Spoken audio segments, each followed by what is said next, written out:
Hey folks, Matt from Art of the Image here. I had a reader write in asking me what lenses I shoot with on my Nikon D700 when I'm doing a wedding.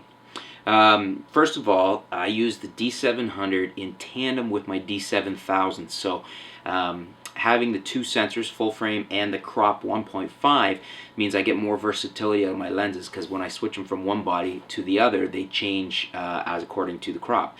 So on full frame, they're 20 mil is a 20 mil. I put a 20 mil onto a crop sensor body, and you're looking at about a 30 mil.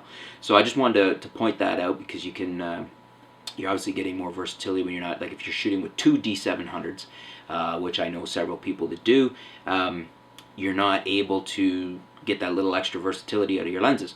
In any case, primarily I carry more lenses in my bag, but the three lenses I go to all the time are these three right here, and that is the 28-70 f2.8D, the Nikon, the 105 2.8 VR, the micro or the macro Nikon, and the Nikon 20mm f2.8 AFD. Those are the three I found myself using all the time, and actually primarily I'm fairly comfortable. I could shoot the entire wedding with the 28-70. This is on my camera almost all the time. These come on for situations where I need them. Often the 105 is either at the reception, where I need a little extra reach, or at the I may be doing some bridal or the bride and groom at the park or something like that, where I'm looking for more of a portrait and I want that long look, a little bit of compression. Then I'll go to the 105, and for group shots or just where I need really wide, if I'm in a tight space, the 20 mil is fantastic.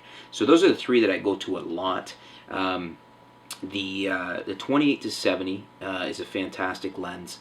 The newer version, the 24-70, is excellent as well.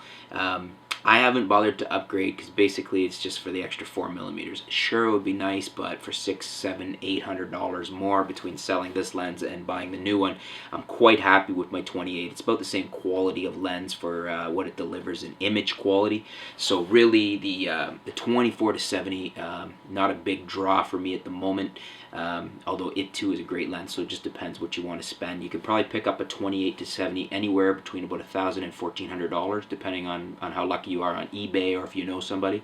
The 24-70 is going to cost you in the neighborhood of $2,000. So again, if you want to save a little money, the Nikon 28-70, which is the earlier version, is a fantastic lens. That's the AFS 2.8D.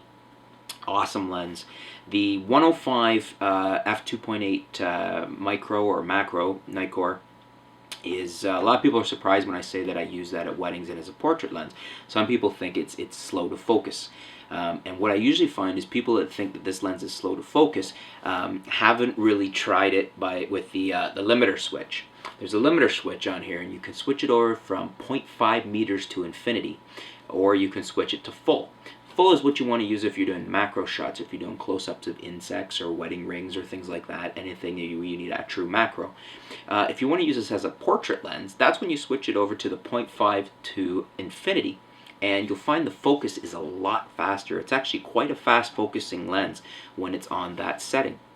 I used to carry the 85 f1.8, and that's a great lens, but I find I liked a little bit of extra reach, and having the VR I find is a huge advantage, especially in a dimly lit reception, if I'm where I tend to use that a lot, because I can use the longer lens at lower shutter speeds.